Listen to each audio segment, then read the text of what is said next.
नमस्ते मित्रांनो, king of stories या चॅनलवरती आपले स्वागत. मागील भागात आपण पाहिले, मोहन अनुराधाच्या घरी जेवणासाठी गेलेला असतो आणि त्या दोघांचे बोलणं चाललेलं असतं. आता पुढे बदल घडण्यासारखं काय घडले राधा माझ्या जीवनात? काहीशा कातर आवाजात मोहन म्हणाला. मी नाटकं कशी लिहितो, केव्हा लिहितो? राधाराणी, दिवस जातो सुरीच्या सहवासात, पण काही काही रात्री रिकाम्या असतात म्हणून तुफान घेऊन येतात. त्या तुफानापासून स्वतःला वाचवण्याचा मार्ग एकच असतो, तो म्हणजे लेखणीने त्याच्याशी लढणं. अनुराधाच्या अंगावर ते वादळ येऊ लागलं. तिच्या डोळ्यात खोल खोल पाहत मोहन म्हणाला, लोक म्हणतात माझी नाटकं फार उत्कृष्ट असतात. त्यांना काय माहीत माझ्या अवघ्या भावजीवनाची किंमत. त्या उत्कटतेला दिली आहे. त्याच्या कातर आवाजानं हेलावून जात अनुराधा म्हणाली, मोहन, तू लग्न का करत नाहीस? कशाकरिता लग्न करायचं राधा? जिच्याकरिता लाख बंधनं खुशीने मांडली असती, तिने मला झिडकारलं. लग्नामुळे मिळणारी सारी सुख मला लग्नाशिवाय मिळू शकतात. मग लग्नाचं बंधन कशाला स्वीकारायचं? म्हणजे मी ऐकते ते खरं तर. अनुराधाच्या चेहऱ्यावरचे सारे कोमल भाव क्षणार्धात नाहीसे झाले. तिच्या ताठर चेहऱ्याकडे पाहत मोहन हसून म्हणाला, काय ऐकतेस? मी रोज एका पोरीला हिंडवत असतो, हेच ना? खरं आहे ते. तसा कॉलेजमध्ये असताना सुद्धा तू पोरींना हिंडवायचासच. अनुराधाच्या आवाजाला त्या आठवणीने धार चढली. तिला कॉलेजचे दिवस आठवले. तिने मोहनवर अपार प्रेम केलं होतं, पण तो मोहवश होता. त्याच्या संपन्न व्यक्तिमत्वामुळे त्याच्या मार्गात मोहजालही सतत पसरलं जायचं. जया, चंदन, यास्मिन यासारख्या सुंदर युवती त्याच्यासाठी जीव टाकायच्या आणि काही काळापुरता तो त्यांच्या सहवासातही रमायचा. अनुराधासारख्या अत्यंतिक निष्ठावान मुलीला त्याची मोहवशता समजणं, सहन होणं अशक्य होतं. त्यावरून त्या दोघांचे कितीतरी कलह झाले होते. मोहननं तिच्या हट्टाप्रमाणे वागण्याच्या प्रतिज्ञा केल्या होत्या आणि त्या मोडल्याही होत्या. अखेरीस अनुराधानं त्याला आपल्या जीवनातून बाजूला सारण्याचा निर्णय घेतला होता. ते सारं आठवून तिच्या स्वराला धार चढली. पण मोहन मात्र अत्यंत थंड आवाजात म्हणाला, होय, मी कॉलेजमध्ये असताना सुद्धा मुलींच्या बरोबर हिंडत फिरत होतो. पण ते हिंडणं हे केवळ हिंडवणंच होतं. आत्ताची गोष्ट वेगळी आहे आणि हे मला सांगताना तुला संकोच वाटत नाही? अनुराधानं तिखट स्वरात विचारलं. तितक्याच थंड स्वरात मोहन म्हणाला, एका काळी वाटलं असतं. अनुराधाचा आवाज एकदम सैल पडला. होय राधाराणी, मी कॉलेजमध्ये असताना ढिला होतो, तरी चुकलो होतो. तुझ्या कोमल हाताचा दृढ आधार मला मिळाला असता तर मी चुकलो नसतो. चुकलो असतोच तर फार तर एखादं पाऊल घसरलो असतो. पण ज्या देवतेसाठी मी पूजा बांधली होती, तिनंच झिडकारल्यावर ती पायदळी तुडवली म्हणून कुठे बिघडलं? आज मी खोल दरीत कोसळतो आहे. नाही मोहन, तू स्वतःला फेकून दिलं आहेस. जरूर फेकून दिलं आहे. का फेकू नये? तुम्हा अतिचारित्र्यवान माणसाबद्दल एक प्रकारची अढी बसली आहे माझ्या मनात. सर्व प्रकारची पापं मी मोठ्या आवडीनं करतो. जुगार खेळतो, सिगारेट पितो, दारू पितो, बायका, मार्गात येईल ते सुख मी विरक्तपणे उपभोगतो. विरक्तपणे.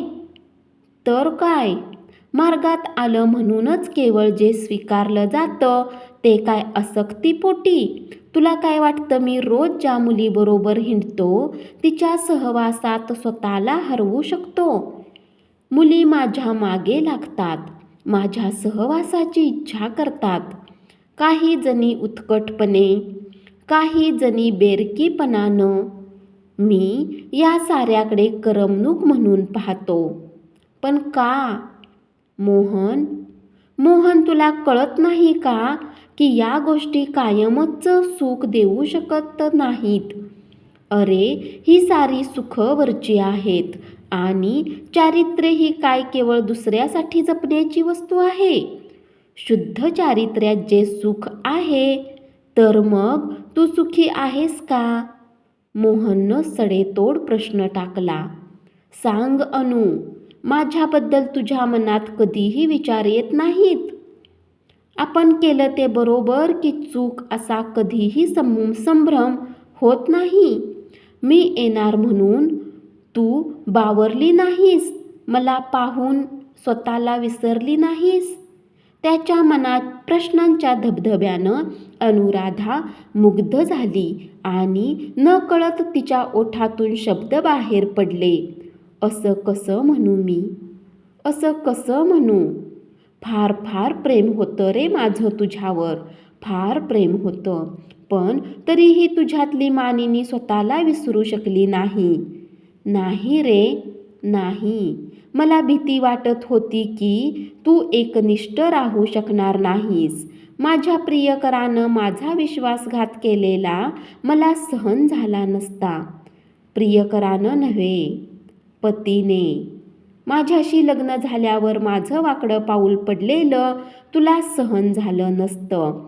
पण आज मी पापाच्या गर्तेत लोळतो. त्याचं मला किती दुःख होतं म्हणून सांगू? होय, पण त्यासाठी तू काहीही किंमत द्यायला तयार नव्हतीस. तुझं प्रेम स्वतःवरच अधिक होतं, माझं प्रेम स्वतःवर होतं? गोंधळून अनुराधानं विचारलं. होय राधा, स्वतःला दुःख होईल म्हणून तू मला नाकारलं.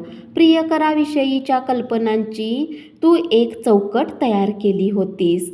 त्यात मी बसत नाही म्हटल्यावर तू मला फेकून दिलंस. चौकट बदलली नाहीस. राधा, तू जर थोडा धोका पत्करला असतास तर एक आयुष्य उद्ध्वस्त झालं नसतं.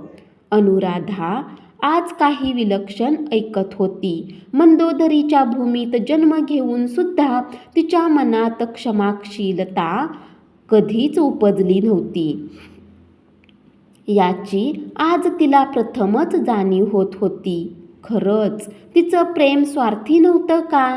मोहनच्या प्रीतीकरता धोका पत्करण्याचं तिने नाकारलं नव्हतं का?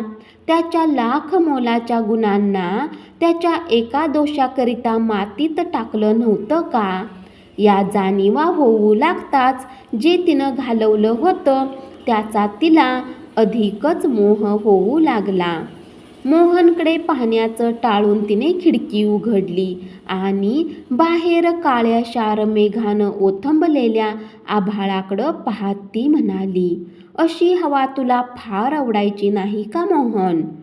होय, आणि अशा हवेत तुला मिठीत घेऊन पडून राहावं असंही फार वाटायचं. तिच्या जवळ जात मोहन म्हणाला, मोनी, मोनी, त्या साऱ्या आठवणी काढल्याच पाहिजेत का?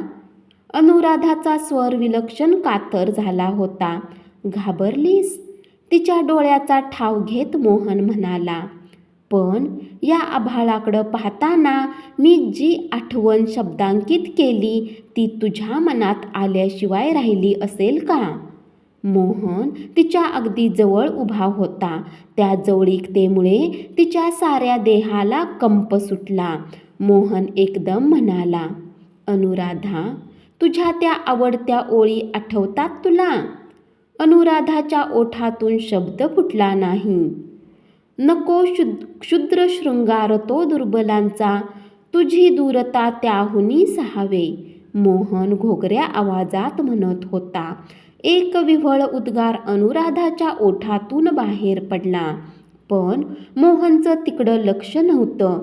तो केव्हाच भूतकाळात गेला होता.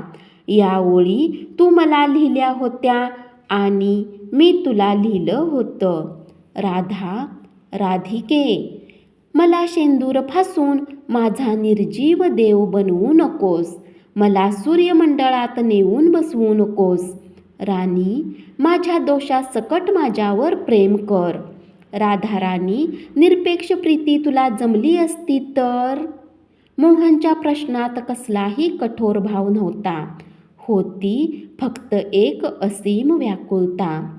त्या व्याकुलतेच आपली सारी शुद्धता विरघळत चालण्याची भीती तिला वाटू लागली आणि कंपित आवाजात ती म्हणाली, मोनी, मोनी, दूर हो, दूर हो, मला भीती वाटते. कोणाची? माझी? नाही, माझी स्वतःचीच. हातात तोंड लपवत अनुराधा म्हणाली, घाबरू नकोस अनु. तुझं मंगळसूत्र तुला घसरू देणार नाही. अरविंदची तुझ्या मनातली मूर्ती तुला या जन्मी तरी चुकू देणार नाही. मोहन दूर होत म्हणाला आणि त्याचे शब्द खरे करण्यासाठी म्हणून की काय त्याच वेळी बेल वाजली. अरविंदनं प्रवेश केला आणि थोड्याच वेळात मुलंही आली. त्यानंतर मोहन जाईपर्यंत अनुराधा यंत्रासारखी वागत होती. अरविंद येताच एखाद्या पट्टीच्या नटाप्रमाणे मोहननं चेहरा पालटला. शस्त्रविद्यापासून नाटकापर्यंत 1000 विषयावर गप्पा मारल्या. मुलं येताच त्यांची गाणी ऐकली, त्यांना पत्त्याची जादू शिकवली, गोष्टी सांगितल्या. सारं वातावरण मोहननं भारून टाकलं होतं. अनुराधा मात्र एखाद्या कठपुतळीसारखी वावरत होती आणि मोहन गेला तेव्हा एक प्रचंड पोकळी निर्माण झाली. बंद झालेल्या दाराकडे एखाद्या जखमी पाखरासारखी पाहत अनुराधा उभी राहिली. किती वेळ कोण जाणे. अरविंदनं तिच्या खांद्याला स्पर्श केला तेव्हा तिने वळून पाहिलं. सावरलीस का अनु? अरविंदनं प्रेमळपणानं विचारलं. म्हणजे? गोंधळून अनुराधा म्हणाली, माझ्याजवळ थोडा वेळ स्वस्थ बस, म्हणजे तुला बरं वाटेल. पण मला बरं वाटायला काय झालं? मला सारं समजतंय अनु. म्हणजे? तुम्हाला? होय, मोहनबद्दल मला सारं माहीत होतं लग्ना अगोदर. कळलं असतं तर जी चूक तू केली ती तू करू नयेस म्हणून मी तुझं मन वळवलं असतं तुझ्या सुखासाठी. मग कळलं तेव्हा राग आला माझा. राग कशाबद्दल? तुझं पाऊल घसरलं नव्हतं. घसरलं असतं तरी मी तुला सांभाळून घेतलं असतं. खरंच? अर्थात. माझ्या प्रेमाच्या जोरावर तू सावरली असतीस. अनुराधा लज्जित झाली. जे औदार्य तिने मोहनला दाखवलं नव्हतं ते अरविंद तिला दाखवत होता. एक विलक्षण खंत तिच्या मनात भरून राहिली. आणि तरीही तुम्ही बोलावलं मोहनला? बोलावलं एवढंच नव्हे तर तुम्हाला बोलायला वेळ मिळावा म्हणून मुद्दाम बाहेर गेलो. पण का? अनुराधानं थक्क होऊन विचारलं. मोहन करता? त्याच्या जीवाची तगमग मी समजू शकतो आणि कोंडलेल्या वाफेपेक्षा निघून जाणारी वाफ बरी असते. हे आकाश पाहिलं कसं ओथंबून राहिलं आहे. एक प्रकारची विचित्र हुरहुर असते अशा ओथंबलेल्या आभाळात. जीव घुसमटून जातो. ते एकदा निचरून जाणं बरं असतं. पण काय वेडाबाई, तुमच्यासारख्या अतिचारित्र्यवान माणसांचा स्वतःवर सुद्धा विश्वास नसतो. पण आमचा विश्वास इतका तोकडा नसतो. अरविंद तिला प्रेमभरानं थोपटत म्हणाला. अनुराधा अवाक होऊन पाहत राहिली. आज मी फार मूल्यवान काहीतरी शिकत होती. बुद्धीला अजून न मानवणारं पण मनाला हलवणारं. नीतीला बाजूला सारून माणुसकीला हात घालणारं तिच्या अस्मितेला एक नवा फुटवा फुटत होता. पण किती उशिरा. धन्यवाद. कथा कशी वाटली कमेंट्समध्ये जरूर कळवा.